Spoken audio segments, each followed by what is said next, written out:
rappers. If I send the dressers, they gon' come in straight. What it is, it's your boys Deuce, Teddy, and LaQuelle reporting with the facts, opinions, and BS straight from the top of the key. What's good? He keep going. Every episode is gonna get a little better. He gonna get a little better. What's up, fellas? What's good? Yeah, what's good, gang? Ready to get this show on the road. Teddy, you with us? Is he with us? Nah, he died. I I remember last time when I removed, was it him or you? I removed one of y'all and it said I blocked y'all, so I ain't gonna do that. He left. I'm gonna go and send him this NPC. Send him this NPC. Man, when you gonna get on this 2K? I'm gonna buy a video game this year, bro. Man, you need to stop playing get on this 2K. I say this every year.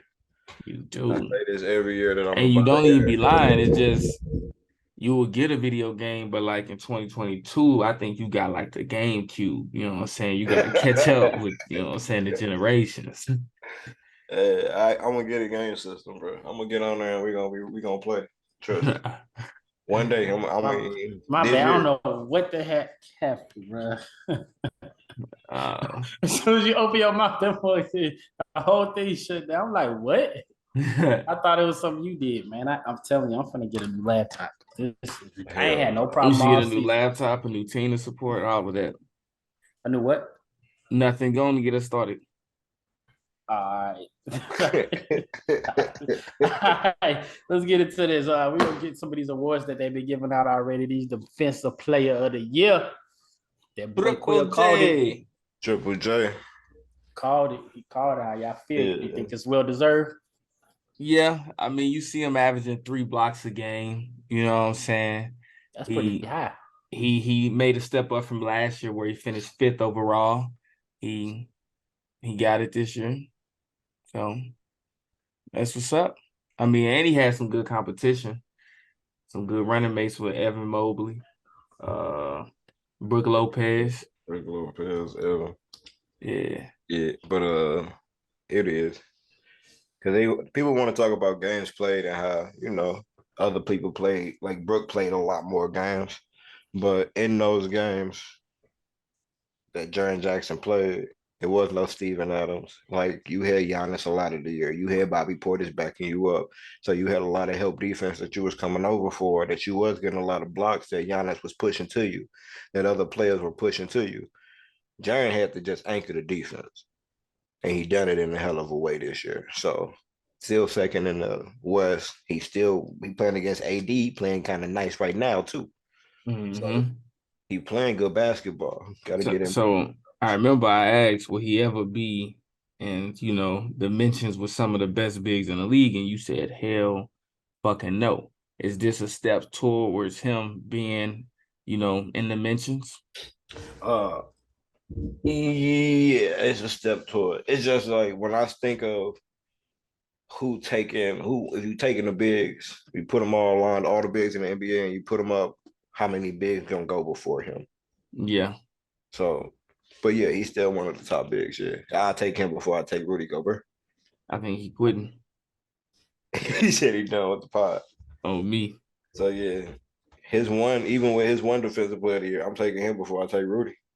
Okay. So now if you couple his defensive player of the year with his performance in the playoffs being essentially one of the only 2 bigs that they have, and then tonight and maybe the next game with no Ja Morant, if they're able to oust the Lakers, does that continue his argument to solidify his arrival as one of the top bigs in the league? Yeah. Okay. It just depends on since he played good in game 1, and if he continue to just continue to play well during these games, having big games against AD, big moments against AD, yeah, you're gonna put yourself in that conversation. Because it ain't like you're not going against another great big next or another, good player next where you got to play defense again. So Okay. Let me see. And we got Coach of the Year. Coach of the Year. And we all know who it is. It's Mike Brown, head coach of the Sacramento Kings. Is that a shocker to you that he got Coach of the Year? That's not a shocker. Didn't he win Coach of the Year when he was on the Cavs? Yeah. Yeah, so no, it's not a shocker. And a lot of people credited that to him having LeBron. So now I don't have LeBron this year. I'm a great coach. I've been around great systems. I've been around great offenses. I've been around great defenses. I've been a part of great shooting teams all around. Even back to the LeBron teams, they were always great shooting teams because they always got to have shooters around LeBron. Yeah. So I've been a part of great shooting teams. I know how to build a team. I know the system that I want to work in. I know what type of point guard I need. I know, you know what I'm saying? And then once you give me great players to fit my system, we rolling. Yeah. It's great. You know what I'm saying? Sabonis is great. We ain't gotta have LeBron, but we'll take what we got and we can go. And you give him what he give him. He that dude. Hey, give him this Coach of the Year. He's nice. So I think when you also factor in, well, not only did he get Coach of the Year, as you mentioned, it's his second one, but this is the first ever unanimous Coach of the Year. So, I mean, when you look at it, it's his first season as the head coach of the Sacramento Kings. Then a lot of that team just, came together with Sabonis, Malik Monk, Kevin Huerter. Who else they got new on that team? Gotta think. It's some other people that's I got to think to see, but you got those, and those are three big pieces who are new on that team. They finished 48-34, third in the West, and the West was a pretty competitive conference. So it's no shocker that he got it and he received the unanimous, because there was nobody in comparison with him. You got Joe Mazzulla, who did a great job with the Celtics. However, you've seen the Celtics were great last year. The Sacramento Kings were not great last year. The Sacramento Kings are actually a good team, and as you can see in the playoffs, you better respect them. So, it's no shocker that he got Coach of the Year. What's your say on that? Go on and run your say on that, Teddy, before you get kicked out again. Don't do that. I think it's well deserved, Coach of the Year. That boy turned that franchise completely all the way around, 180 degrees like that. I've seen that in a long, long time. But even if you listen to him talk, he like, shoot that thing. Even when they miss it, he says, shoot that thing. But we all knew that he's a coach. Though we all knew he was a solid coach.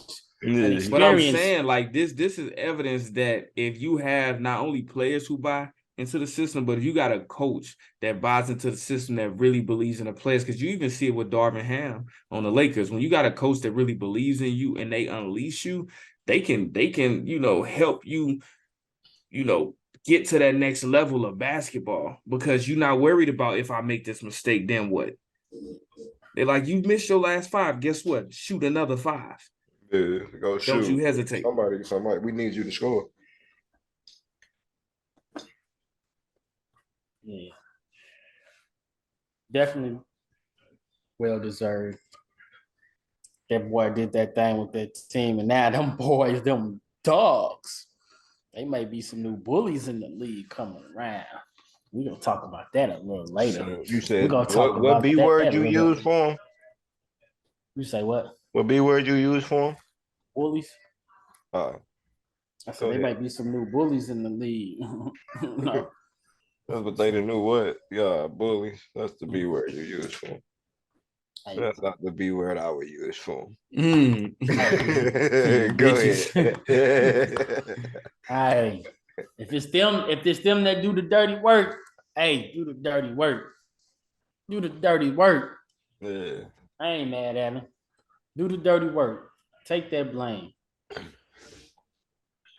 Take that blame. So I see y'all see the coach of the year. Now we doing what? Clutch player of the year? Yep. That's De'Aaron Fox.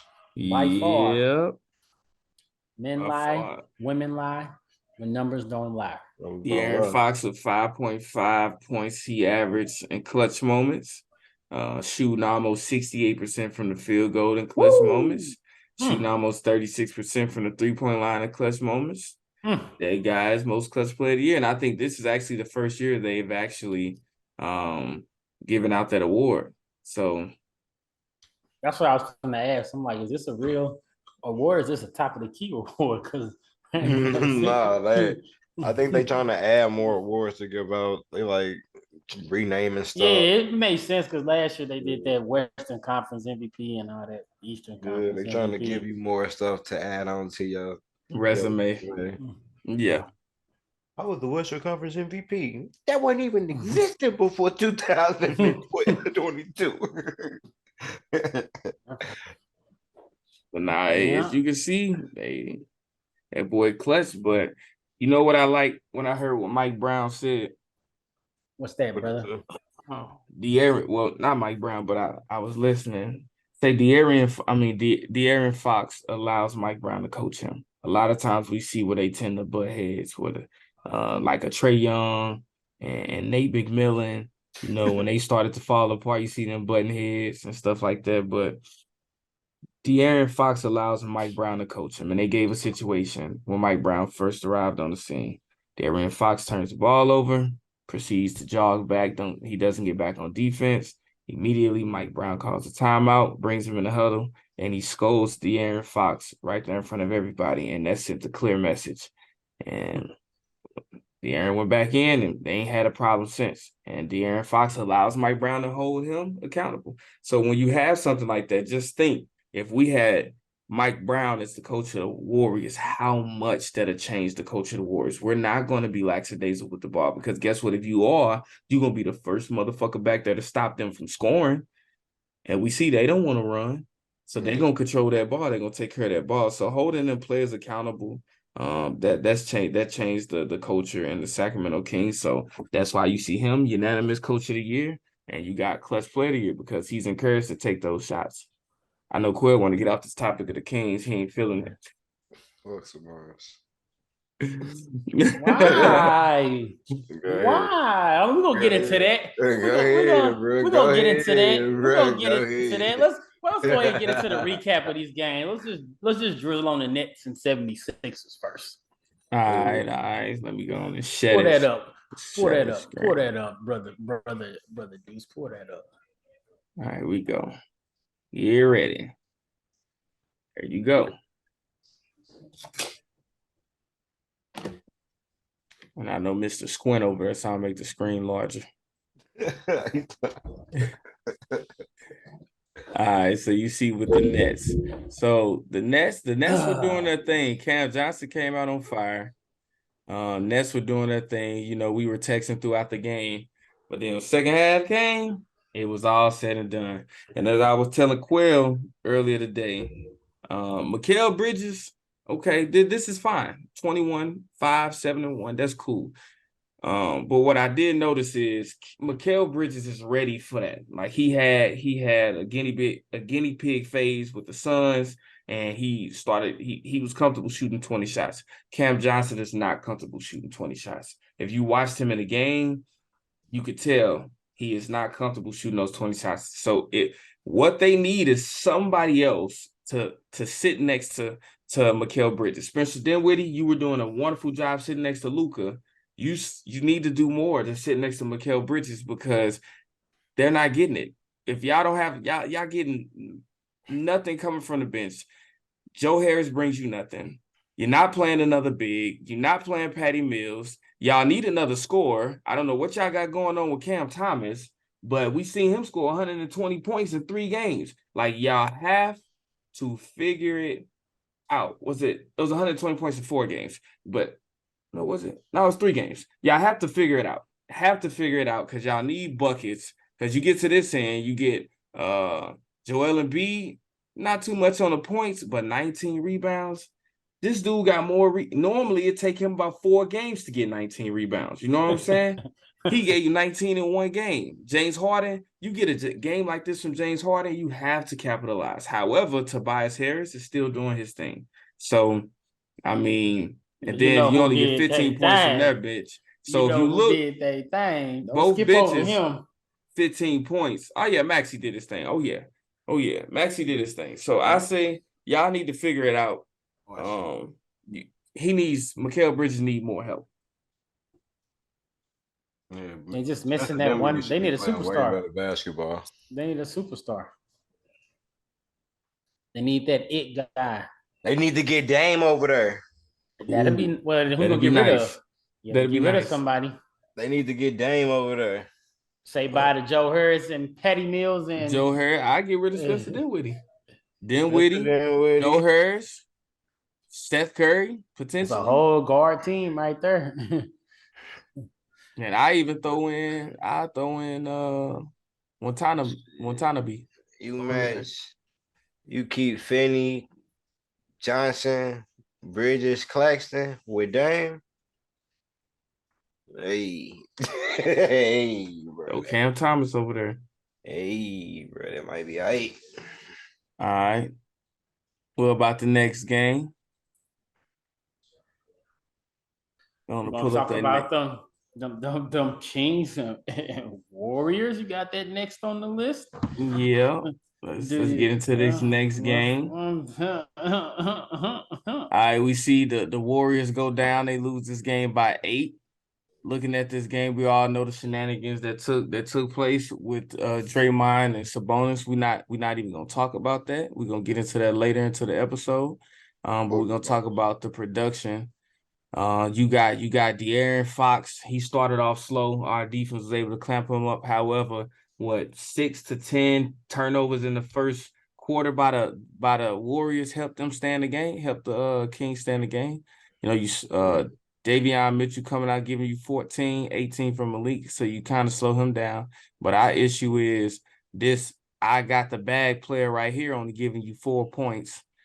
Jonathan Kuminga's a no-show. Gary Payton, that's cool, but him and DiVincenzo have yet to really do anything. Look at DiVincenzo, 0. He's giving you nothing off the bench. So what I'm seeing is that's a complete turnaround from the first game to the second game. But when you see Andrew Wiggins come back out here, it's like it's messing with everybody.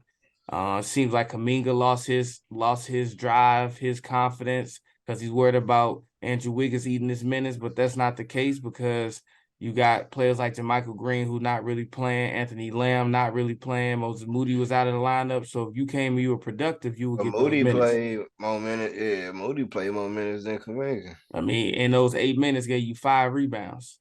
He played twice as many minutes as you, Kuminga, and gave us 4 points, 5 rebounds, and 1 assist. So, I mean, you looking at that game, like I said, we're going to get into that. So, Quell and I picked the Warriors. Teddy picked the Kings because he hating on us, and he was right in that. We're going to go ahead and move on. But we're going to talk about them more in depth later, and I'm going to let Quell get his issue off. So those are our Monday games. We get into the Tuesday games. Got the Hawks versus the Celtics. Nothing we really need to preview because it was another ass-whooping 13-point game. I mean, I don't think there's nothing they can do. I mean, but even if you're looking at it, you get 18 and 12 from Hunter. Kuminga not Kuminga, but Capella only gave you 7 rebounds. You get 24 off 22 shots from Trae Young, so that's horrible. However, he did give you 24 points, 29 points, 6 rebounds, 6 assists, 4 steals from DeJounte Murray, and then Bogdanovich gave you 18. And then not enough. On the other team, 29 and 10 from Tatum, 14, 5 and 6, 3 steals from Marcus Smart, 26 and 7 and 2 with 1 steal, 3 blocks from Derek White, 18 points from Brown, and then another 13, 7 and 8 with 1 steal and 1 block from Malcolm Brogdon. So that's a lot of production coming from the Celtics. A lot of production. So there's gonna be nothing like we picked it out. If there's gonna be any sweep in the playoffs, it's gonna be this team, this matchup right here. They got 2 players trying to pick up for what 5 and 6 players on the Celtics is doing. I don't care how good you think you are. It's not Look, the way John Collins played against the Warriors when he scored them 19 points in the first quarter, that's what they need. That's what they need. He finished the game with 5 points. They need him to They need him to You score pay those him all magic that money points. for what? To do what? He ain't even living up to your They need to contract, find a way bro. to get him going. But for real, it seemed like there's a locker room issue. It seems like Trae Young is unhappy with DeJounte Murray being there. He's unhappy with the coaches. He doesn't seem coachable right now. Like, I don't get it. I don't get it. You would think that he would be fine because now he gets to play off the ball, gets to run around, have somebody that can actually fill those shoes and get him the ball so he can get the shots. But it's like he has a lot of gripes in that locker room. And I imagine during this offseason, we'll hear a lot about it. Little tiny man. Tired of losing. It's not fun anymore. Like, you're not even at least in the conversation to be something. He's not even getting no individual accolades. At least, I mean, that's not all basketball about, but like Luka and his losing team, he's getting individual accolades to a degree. Trae Young ain't getting nothing. He ain't getting nothing going for him. He's the most talented waste right now. Mentally, that could be exhausting and frustrating. You ain't getting nothing off. You sharing your shots with another guard. You not winning. You losing the teams you think you shouldn't be losing to. You frustrated. Hell, you would say Luka's more wasteful than him. You know why? Or wasted than him because he actually made it to the playoffs. Luka didn't. So this year, yeah. This year, yeah, but just saying. So you got the Knicks versus the Cavs. We seen the Cavs bounce back. Quail picked the Cavs. Teddy and I picked the Knicks. What do you see the difference maker being in this game? Cooler games from the Knicks. However, what you see is the boy Darius Garland that shook off the playoff jitters, and he came and gave you 32 with 3 rebounds and 7 assists. That's a big difference maker. Then Karis LeVert off the bench gave you 24 points, 4 rebounds, 3 assists. So when you add that to Donovan Mitchell's, he only had 17 points. But he had 13 assists. 13 assists. So that right there did a lot. And they were able to get it going. Evan Mobley gave you a 13 and 13 with 2 blocks. That's why he was in the running for Defensive Player of the Year. Then you got another 10 rebounds from the Cavs.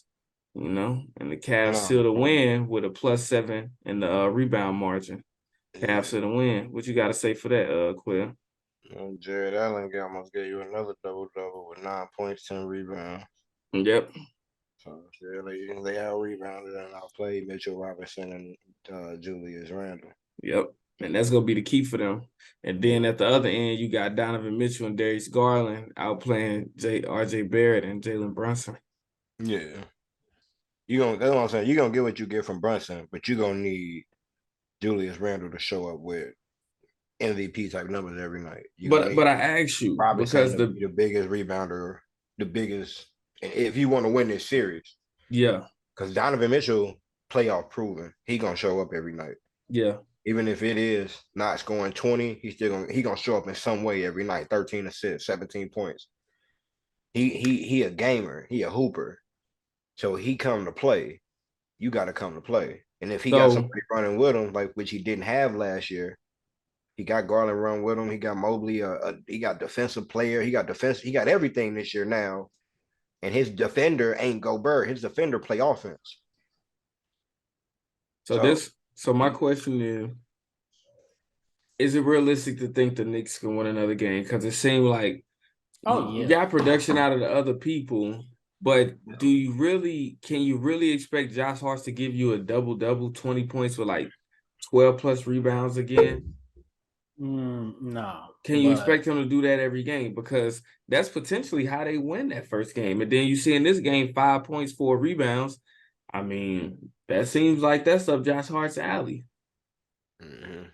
So, they're going to need him to get back to that near double-double to kind of counteract some of them, that near double-double. You need quickly to go get you need everybody to hoop. You just need everybody to hoop. Quickly didn't Quickly didn't have a good game last time. I think he made 0 shots in that game. He gave you 12 points this game. So you need everybody to hoop. Yeah. You're gonna need Julius Randle to be, and I know he coming off of like being hurt, but you're gonna need Mitchell Robinson to be to lead in rebounds every night. You're gonna need Yeah. Julius Randle to be right behind him because if you get out rebounded by the other two, it's gonna be a long night. Yeah. Because they contesting every shot they come in the paint. Ain't nothing easy coming in the paint. Ain't Jalen Brunson like to score down there. He got two people, they swatting at everything. Yeah. Everything's tough down there. Y'all better figure it out. Mitchell Robinson ain't just getting offensive rebounds and being able to dunk it back. He getting met at the rim now. Yeah. So it ain't you better show up every night. You can't make mistakes. That's all this is. It's playoff. You can't make mistakes. So with the last game on Tuesday, the Clippers versus Suns, that's almost a 20-point loss. So I won't even pull that up. I mean, you got 31, 8, and 7 with 3 steals from Kawhi, 28, 5, and 5 with 2 blocks from Westbrook. And that's pretty much, I mean, you get another 12 from Terrence Mann, and then, 10 for Terrence Mann and 12 for Norman Powell. But when you go and you look at those Suns, you got every single player in the starting 5 with double-digit points. You know, I said I wasn't even going to share this. I'm not going to hold them because it was a blowout. It was a blowout because they did things, is what you can see. 25, 6, and 5 with 1 steal, 2 blocks from Durant. 17. That 17 from Torrey Craig is a deal breaker in the game. That's the X factor performance right there, because you're gonna get this from Devin Booker, 38, 1 with 9 assists, 1 steal, 16, 4, 8, 1 and 1 from Chris Paul, 14 and 13 from DeAndre Ayton. And then they give you a total of 13 points, get nothing really much from the bench. But that's what they get. That's what they get when they want to. Yeah. And you look at else. This one player gave you as much as their bench gave you. But having 5 players and that starting lineup give you the numbers that they gave you, that's what made the difference. You get a player like this with 0. See, you gonna play a game like this, I need to see more right here, and more in these areas. I knew in the first 5. I knew in the first 2 minutes of the game. Did you watch that game? Mm-mm. In the first 2 minutes, I seen the second half. In the first 2 minutes of the game, KD caught the ball, came down, pulled up, swish. Caught the ball, came down, pulled up, swish. Caught the ball, turned around, pulled up, swish. Caught the ball, Westbrook blocked and it was screaming. I was like, bro, KD about to whoop y'all. Like, bro, I'm looking like, hey, he on fire. You got the block and you blocked it from behind. But he in a whole different. It ain't let me go get 8, 9 assists like he did that first game. Yeah. He came out putting the ball in the hoop, and Booker came right behind him. So when KD sat down, Booker just took over. Swap. I'm like, oh, okay, they in a whole different mode this game. Yeah. And we trying to, okay, you coming with it, Kawhi? Because they let Kawhi get in the rhythm that first game. Oh, you coming with it, Kawhi? We coming too. Yep. I need to see them score up again. All right, so for the one game we'll discuss from tonight, you got the Grizzlies versus the Lakers. Grizzlies capture a double-digit win for game 2 at home before they go to LA. So now we get AD. Like you said, Quid, the AD going to give you more than that. Yeah, AD gave you a measly game, 13, 8 with 3. Now he did have 5 blocks.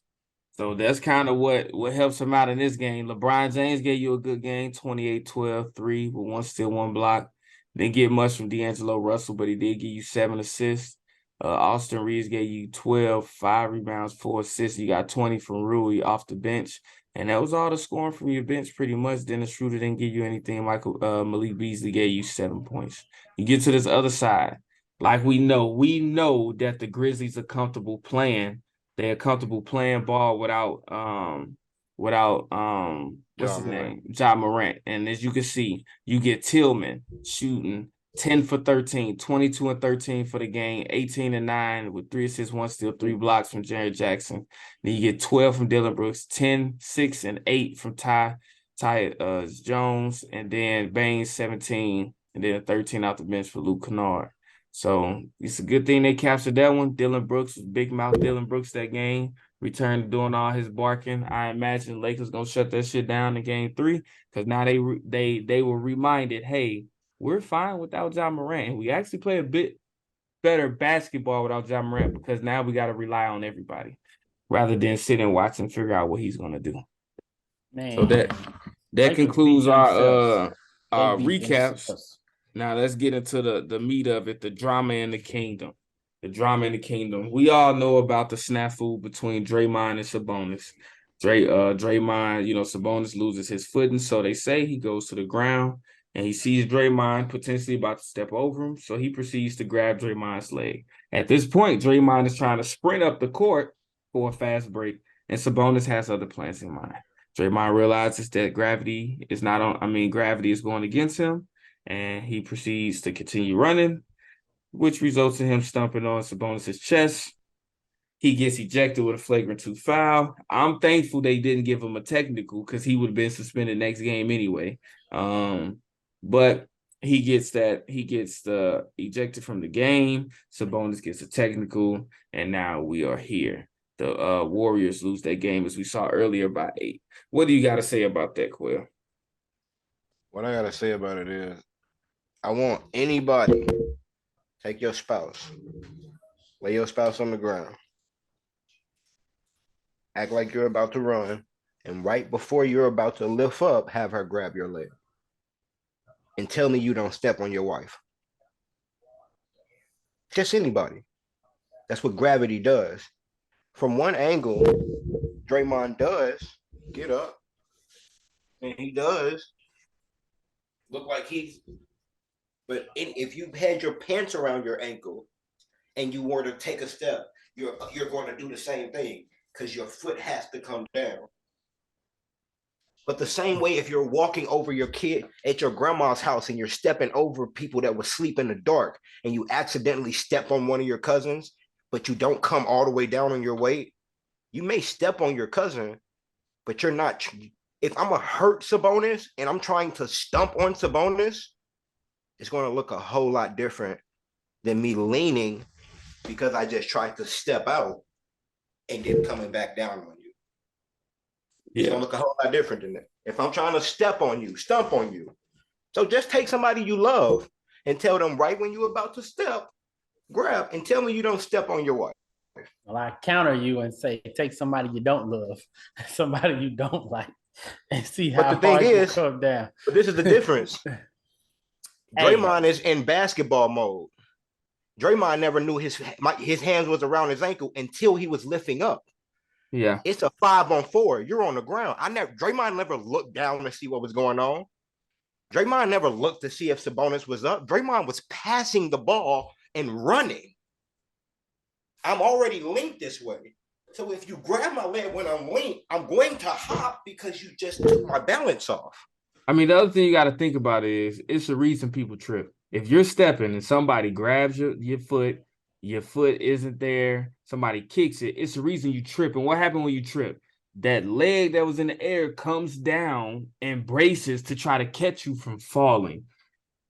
That's why when everyone looks from the other angle, the same time that people say he came down and stumped on him, his hand was also out to brace himself from falling. From the back angle, yeah, all you see is his butt and his feet. But from the side angle, he came down, and then in slow-mo, his extra jumped. Like, bro, let me the hell go. That looks bad. But we talking about when everybody's saying the stump is when he came down from pulling the ankle coming down. But like extra jump, bro. At a certain point. That's why I say Sabonis he knew. Listen to after the interview, after the game interview, Sabonis. He knew that Draymond didn't try to step on him. Draymond was about to have a 5-on-4 break in a crucial part of the game, and he just got the rebound, throwing the ball up. I'm in championship mode. I'm not worried about. I didn't even look down to see after. I'm like, bro, let's go. Even when I was jumping out, even when I jumped out, I'm ready to go. Yeah. But like we talked about earlier, Draymond, he's a brilliant mind, and he has to learn to maneuver differently. We all know that he has a certain reputation that precedes him, right? And when he's in those situations, it's just what it is. So as they released and Joe Dumars came down and confirmed a lot of the antics and behavior Draymond displayed after, everything was announced, going at it with the crowd, flipping the bird, everything like that. That did weigh heavy on their decision. That wasn't the only thing. It was pretty much how many technicals he has in his career, how many technicals he's had for the season, how many times he's been ejected or suspended. They took, which to me is like, they ain't got nothing to do with right now, but I got you. So what I say Draymond needs to do, Draymond needs to go and just play the part, play the game, so you don't get played by the game. When you're in those situations, you go. You fake the injury. You be the quote-unquote victim, so that way they leave you the fuck alone. Because if you stand tall, it's just like LeBron James. LeBron James had to start falling and flopping so he would get calls. Because if he stood tall, everybody already look at him to be a monster of a man. So they like, oh, you're not really getting anything. You still up. Okay, let me start falling so I can get these calls. So Draymond just got to maneuver differently. And I mean, I've said it for a while. In any games, it do seem like when the games are occurring, when it's a challenge for us and he's not having the best game, Draymond always finds his way out of the game. It just happens. But I don't think that was the case. They were looking, even Sabonis and the rep, they were looking to get Draymond out of this game. Earlier in this game, it's just like when he got into it with Sabonis, he got a rebound, was falling out of bounds, threw the ball up. Sabonis came back into play and bumped into Draymond, and Draymond was like, "Bro, what the hell?" They Draymond dirty, and it's like they dirty balling these boys. Like, bro, what I do? But he reacted to that in the same way. Yeah. Until they replayed it and then turned it around, but Draymond reacted to that like he was about to start going crazy again. So this was Teddy. He asked us a question earlier. Do you feel as though the Kings are playing extremely physical, to the lines where you can say it's low key dirty? And is this a reason? Do you think this is something that is a reason why the Warriors are getting off focus? So I think the refs are allowing them to play extremely fit, like the way that Davion Mitchell is able to just ride Steph Curry the whole way up the court, just physical, just getting with him. That's a foul. If you watch all the other games, that's a foul call. Y'all are allowing them to throw them around the screens, to fight through, to push, to kick, to pull. And I think it is changing the way that we play, but I also think we playing soft too. Like we crying, we like the little entitled kids. But Dad, they're pushing. Get your bitch ass up and push back then. Yeah. I feel like they trying to get them out of their element. It just they ain't trying, they getting them out of their element. Play it. I mean, in my opinion, it is a little dirty. I'm not gonna say I'm rocking with the Kings. I know I'm rocking with the Kings. And I said it, like they playing a little dirty, but if they using their home court advantage and getting away with it to make these boys get out of the element, if it ain't broken, don't fix it. Do what you gotta do. So speaking of that home court advantage, we go back home. We are one of the best home teams in the league. However, the Sacramento Kings are one of the best road teams in the league. So as we go back home with no Draymond, how do you think we respond in game 3? What do you give us, Teddy? I don't never see y'all going down 3-0 ever in life. So I give them the win. What'd you say, Quill? But a man can pray. I think we're going to get the win, of course. We better get the win. But a man can pray. If y'all lose, it's over. It's a wrap. Y'all going to be sitting on the bench with us. Y'all going to be sitting out with us. We're going to get that dub. But we can watch the playoffs together. Opinions and BS. The Mavs and the Warriors together. Teddy and LaQuell, top of the cake. The Mavs and the Warriors together at home. Watching the playoffs. You would love that. It's coming. It's coming. Hope you patch shit up with God, cause we gon' bless you. Let it burn, you gon' get it back. These just my confession. Stay in traffic, can't get picked off like no shit and duck. Keep one in the tuck. Wife be mad, but bet she still gon' fuck. Don't speak